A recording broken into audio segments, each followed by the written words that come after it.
Okay, let's just dive right into this explainer. Today, we're unpacking a brand new, highly comprehensive scoping review that looks at the last 5 years of data on a truly fascinating medical hypothesis. We're going to uncover how a totally common, everyday household medication is quite literally stepping into the ring against one of the most notoriously deadly forms of cancer out there. It really does sound like a medical mystery, but researchers are actively investigating if the next major breakthrough is actually sitting in millions of medicine cabinets right now. The drug in question? Statins. The target? Pancreatic ductal adenocarcinoma. Today, we're going to look objectively at the underlying data, the fascinating biological mechanisms, and of course, the incredibly messy reality of trying to translate lab miracles into actual human cures. So, here is our roadmap for today's biological investigation. Part 1, a deadly cancers challenge. 2, the surprising statin connection. 3, starving the cancer cell. 4, rewiring the tumor environment. 5, the messy clinical reality. And finally, Part 6, the future of drug repurposing. Right off the bat, we've got to face a pretty grim reality to understand the scale of this problem. Pancreatic ductal adenocarcinoma, or PDAC for short, has a 5-year survival rate of just 12%. It's so aggressive that it's projected to become the second highest cause of cancer mortality in several Western countries within the next decade. And what's incredibly frustrating is that even when we throw our absolute heaviest hitters at it, I'm talking about advanced chemotherapy regimens like the triplets, FOLFIRINOX or NALIRIFOX, the median overall survival for advanced metastatic disease is stubbornly stuck at just 11.1 months. So the medical community is just in desperate need of fresh, new therapeutic angles. Section 1, a deadly cancers challenge. Let's really try to understand PDAC. So why is PDAC so uniquely resistant to treatment? Well, it essentially builds a massive, dense, protective shield around itself. Oncologists call this a desmoplastic stroma. Basically, it's a fibrous fortress. And this fortress makes the tumor incredibly stubborn against the standard systemic therapies and immune checkpoint blockades that work absolute wonders on other types of cancers. Now, here's where it gets wild. Almost all of these cases, roughly 90% of them, are driven by a mutation in a specific gene called KRAS. You'd think, great, we know the target, that makes it easy to treat, right? Not exactly. Highly specific targeted therapies like the newer KRAS G12C inhibitors actually only work for a tiny fraction of these patients. We're talking maybe 1 to 2%. And that's because the specific mutation variant those drugs target is incredibly rare in pancreatic cancer. Moving into Section 2, the surprising statin connection. Let's look at this unexpected clue. Enter statins. Yes, the exact same cheap daily pill taken by millions and millions of people globally to manage their heart health by lowering cholesterol. Technically, they are HMG-CR inhibitors. But oncologists started noticing a strange pattern in retrospective data. These widely available, dirt-cheap drugs might actually have a profound impact on tumors. But why on earth would a heart drug affect a pancreatic tumor? Well, it turns out this aggressive cancer has a massive metabolic sweet tooth. PDAC cells rely heavily on lipid and cholesterol metabolism just to survive, and especially to resist chemotherapy. They literally hijack cholesterol biosynthesis and use it as a core resistance mechanism. Which brings us to Section 3, starving the cancer cell.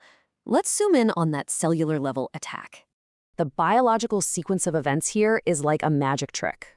Think of a cell's mevalonate pathway as the cancer's manufacturing assembly line. Statins come in and just cut the power at step 1 by inhibiting the HMG-CRA enzyme.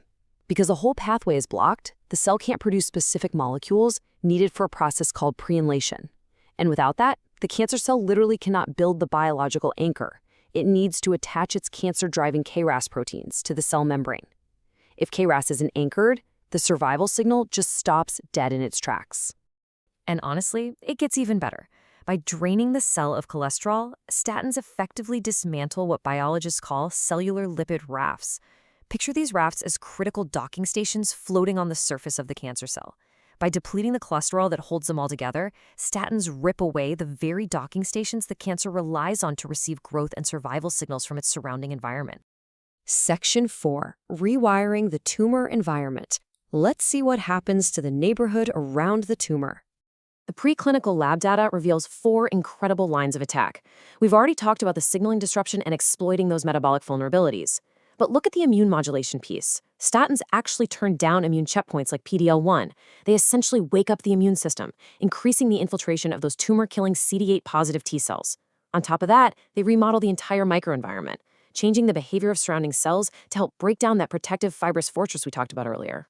When you actually mix statins with standard chemotherapies in a lab setting, you don't just get a simple additive effect. You get massive, powerful synergy.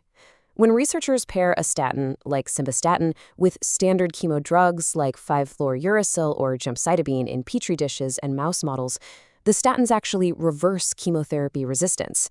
It's a highly coordinated attack on the cancer from multiple angles at once. Now for Section 5, the messy clinical reality. Lab miracles versus human trials. We've got to be totally objective here and look at the contrast. The preclinical models in the lab show this beautiful, consistent tumor starvation and synergistic cell death. But real-world human data? It is incredibly noisy. We're mostly relying on retrospective, look-back observational data, which is completely plagued by biases. Take protopathic bias, for instance. Did a patient start taking a statin because early undiagnosed pancreatic cancer was already messing with their metabolism? Or healthy user bias? Do people who take statins just happen to see their doctors more frequently anyway? But even with all that noise, some of the look-back survival studies are super encouraging. In oncology, if a hazard ratio is below 1, it means there's a lower risk of death for the treated group. Well, 3 major recent cohort studies by Guo, Stoicher, and Uemura all showed hazard ratios well below 1. This implies that patients who happen to be taking statins around the time of surgery or post-diagnosis actually seem to survive significantly longer than those who didn't. And we do have one actual active trial, the only published phase 2 clinical trial so far looking at statins in PDAC.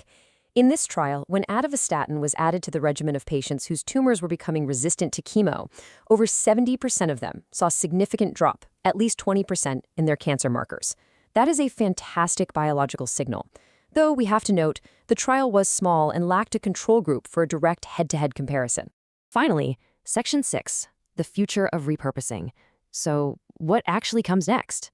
To nail this down and definitively prove that statins work against PDAC in humans, we desperately need large-scale phase 3 randomized controlled trials. But we can't just hand statins out blindly. The research strongly points to needing biomarker-driven patient selection. Basically, we need to find patients with specific KRAS mutations or high HMGCR expression, because they are the ones who seem to respond the best. And moving forward, combining statins with the brand new wave of direct pan-KRAS inhibitors, that could be the ultimate 1-2 punch.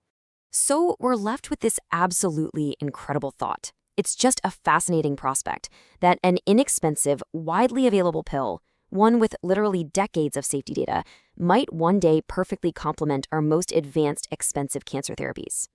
While the clinical proof is still being written, the underlying biology is just undeniable, and it really leaves you wondering, what other medical secrets, what other life-saving synergies are just hiding in plain sight right now in our everyday medicine cabinets?